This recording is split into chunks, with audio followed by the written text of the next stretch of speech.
Assalamualaikum warahmatullahi wabarakatuh. Salam sejahtera, Salam, Om Swastiastu, Namo Buddhaya, salam kebajikan, Rahayu Rahayu. Yang saya hormati Ibu Wakil Menteri Dalam Negeri, yang saya hormati Bapak Gubernur Papua Barat, Ketua dan para anggota Komite Eksekutif Percepatan Pembangunan Papua, para anggota BP3OKP, Kepala Sekretariat BP3OKP, Bapak Ibu yang saya hormati. Bulan lalu saya sudah berkunjung ke Jayapura, Merauke, hari ini di Manokwari, untuk menindaklanjuti beberapa arahan dari Bapak Presiden. Ini terima kasih sekali, sekarang sudah ada 2 lembaga yang memang fokus untuk pembangunan dan percepatan di Papua. Ada bulan lalu saya sudah bertemu BP3OKP dan sudah dilantik juga Komite Eksekutif Papua. Ini nanti 2 lembaga sifatnya saling melengkapi, saling sinergi, saling memperkuat, dan ini adalah bentuk komitmen dan concern yang sangat tinggi dari Bapak Presiden untuk percepatan pembangunan di Papua. Sekali lagi saya ucapkan selamat pada Bapak Ibu pimpinan komite yang sudah dilantik dan dipilih langsung oleh Presiden. Selamat bergabung. Ini karena sekarang sudah ada 2 lembaga. Ini saya minta kecepatan, akselerasi pembangunan ini harus 2 kali lipat. Inovasi dalam perumusan kebijakan harus 2 kali lipat. Manfaat nyata yang diterima masyarakat harus 2 kali lipat. Ya, karena pembangunan di Papua ini harus berkelanjutan. Tidak bisa hanya 1 tahun, 2 tahun. Oleh karena itu, Bapak Ibu, ini nanti yang namanya pengambilan keputusan, skala prioritas ini harus berdasarkan data. Data dan fakta yang ada di lapangan. Coba kita tunjukkan beberapa data ini. Terkait Papua Sehat, ini ada beberapa indikator-indikator yang harus kita perhatikan. Umur harapan hidup, prevalensi stunting, jumlah rumah sakit, jumlah puskesmas, jumlah peserta yang sudah dilayani oleh program cek kesehatan gratis.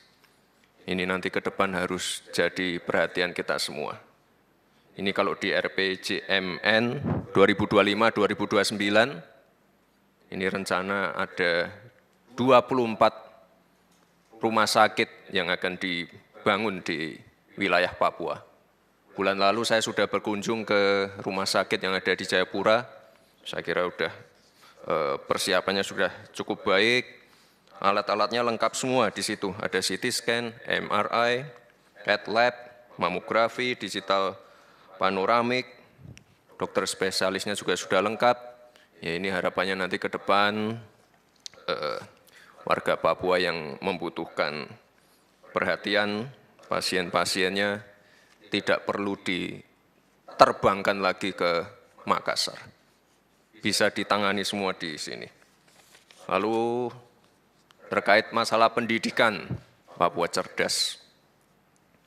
Harapan lama sekolah, rata lama sekolah, angka partisipasi SMP, SMA, SMK, dan yang paling penting indeks pembangunan manusia, ini harus jadi perhatian kita semua.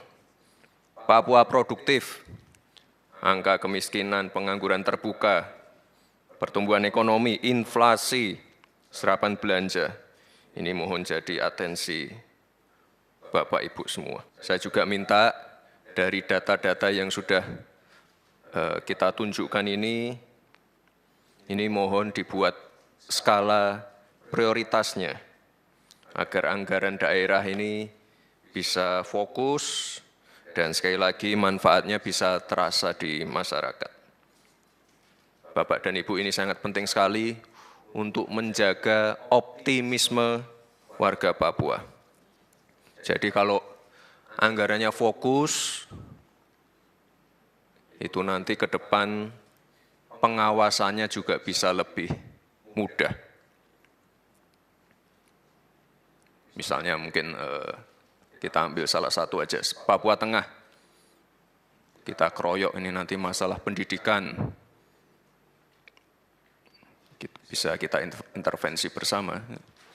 Kita keroyok dengan program MBG, revitalisasi sekolah, KIP, beasiswa, bus sekolah. Ini nanti jadi perhatian kita bersama. Dan Bapak Ibu, ini berdasarkan kajian dan masukan dari tokoh-tokoh masyarakat, tokoh adat. Ini salah satu penyebab inflasi yang tinggi, pertumbuhan ekonomi yang tidak maksimal, ini karena masalah akses infrastruktur. Coba ditunjukkan Jalan Trans Papua. Nah, ini nanti mungkin bisa kita bahas bersama yang sudah diaspal. Oh, ini ya teman-teman media ya. Ini Jalan Trans Papua ini ada 3.377 km. Yang sudah teraspal 2.235. Yang masih berupa tanah 1.132, yang masih berupa hutan ada 10 km. Ini harus kita keroyok bersama untuk membentuk daerah penyangga. Jadi yang namanya rumah sakit, sekolah, puskesmas, pusat ekonomi, jalan provinsi, kabupaten, ibu kota, jalan kabupaten kota, ini mohon untuk mungkin ke depan bisa dibangun di jalur ini.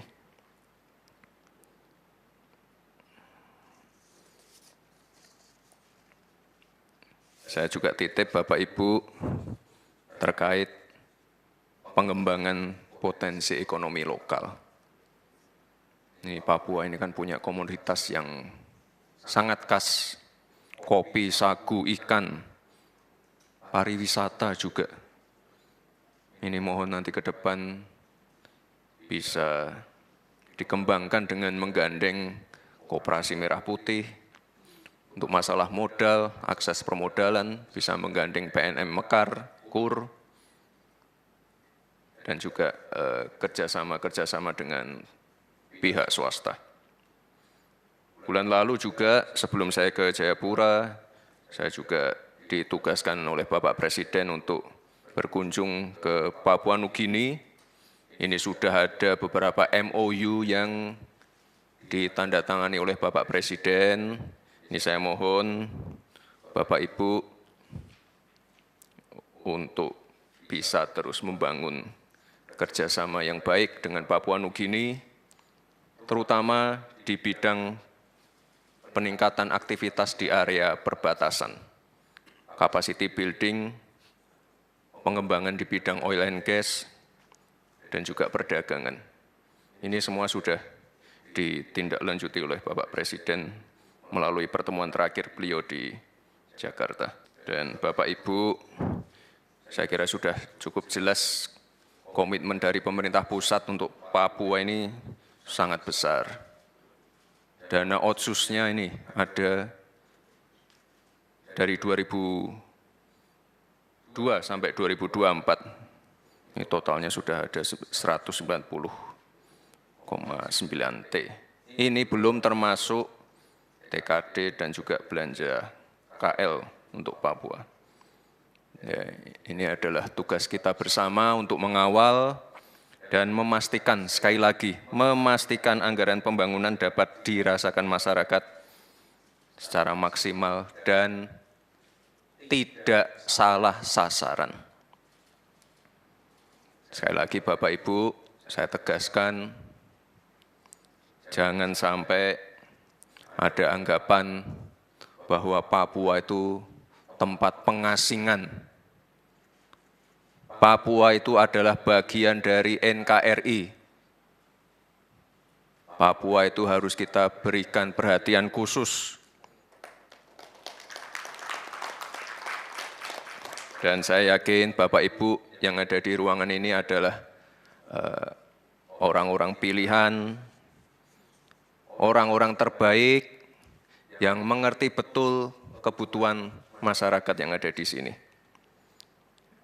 Setelah ini kita lanjut dengan diskusi untuk membahas terobosan-terobosan yang bisa membawa manfaat yang maksimal untuk warga Papua. Dan terakhir saya titip Bapak Ibu, ini setelah rapat ini saya juga akan bertemu tokoh-tokoh adat dan tokoh-tokoh agama. Mohon perkuat peran dari masyarakat lokal. Local champion, tokoh adat, tokoh masyarakat, tokoh agama, anak-anak muda Papua. Jadi nanti ke depan masyarakat Papua memiliki rasa memiliki yang tinggi terhadap program-program yang ada. Kira-kira itu saja Bapak Ibu, terima kasih untuk kerja kerasnya. Terima kasih. Wassalamualaikum warahmatullahi wabarakatuh. Waalaikumsalam. Mari kita beri aplaus.